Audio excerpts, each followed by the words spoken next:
Hello you guys. Today I will make your day by this brutal double sacrificial masterpiece. Played between none other than magician from Riga Mikhail Tal and one of the legends in the Scandinavia Grandmaster Bent Larsen. Most of you don't know, but before Magnus Carlsen, Bent Larsen was considered the one of the best players in the Scandinavian countries. So this is quite a matchup, so let's straightly dive into it.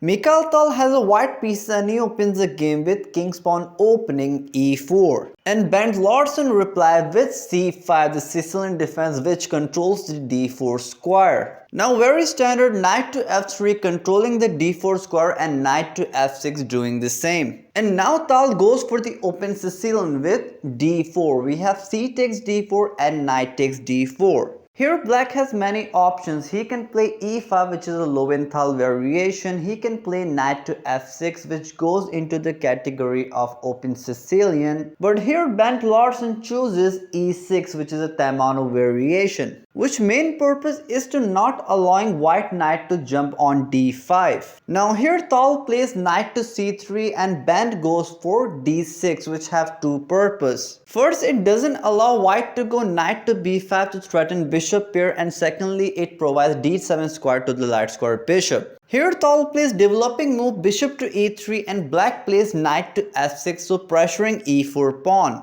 And Tal with his attacking nature plays f4, which provides the most dynamic and sharp play in this line. Here black plays bishop to e7, so going for the short castle, and here Tal plays queen to f3, so going for the long castle. It happens castle and here black chooses queen to c7. So developing a queen on a better square, and here Tal immediately challenges it with knight to b5 and queen goes to b8. Now white has a clear advantage due to the better piece coordination, and secondly his attack is coming faster. So now Tal doesn't look here and there and goes for the pawn storm with g4. Black challenges the knight with a6 and it goes to d4. Bent trades off the knight and doesn't wait much and goes for the b5. But here Tal is faster and plays g5 and black knight goes to d7. And finally Tal develops his last piece on e3. And now things are about to get real messy after series of the moves. Here Bent plays b4, and if you're playing this position you will try to play knight to e2 or find the battle shelter for the knight. But will Mikhail Tal? No, he plays knight to d5 and says take my knight. And Bent must take it, because if he says his bishop you will face knight to f6 check and you will be getting checkmated on the h file. So we have pawn takes knight and pawn takes, and the whole point of this sacrifice was that he wants to make use of these two bishops and he doesn't care if he's down a piece, he just wants to hunt the black king. Here Bent tries to shut off the white bishop with f5, and here Tal can play en passant, but here he decided to play rook d to e1.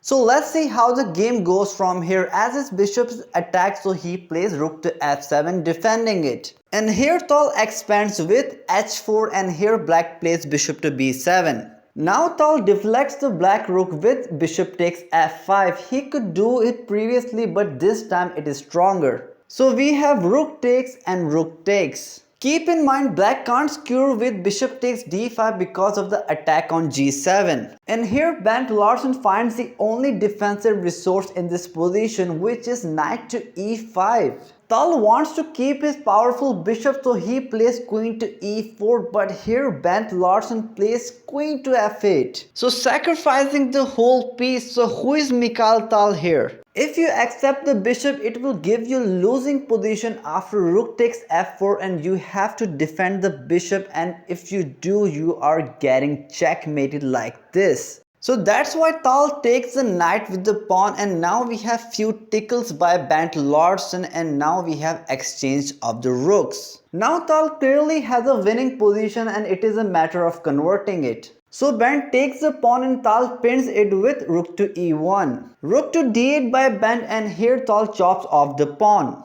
And here black plays queen to d6 and Tal plays queen to f4, so going for the trick with rook to e8 check. So Band saw the trick and plays rook to f8 and queen to e4 by Tal. Here Band has not that much, so he just pushes the pawn and gives rook to f1 check. And after queen check and block with the pawn, Tal finishes the game with the style. This is for you guys. Can you find the sequence of the moves?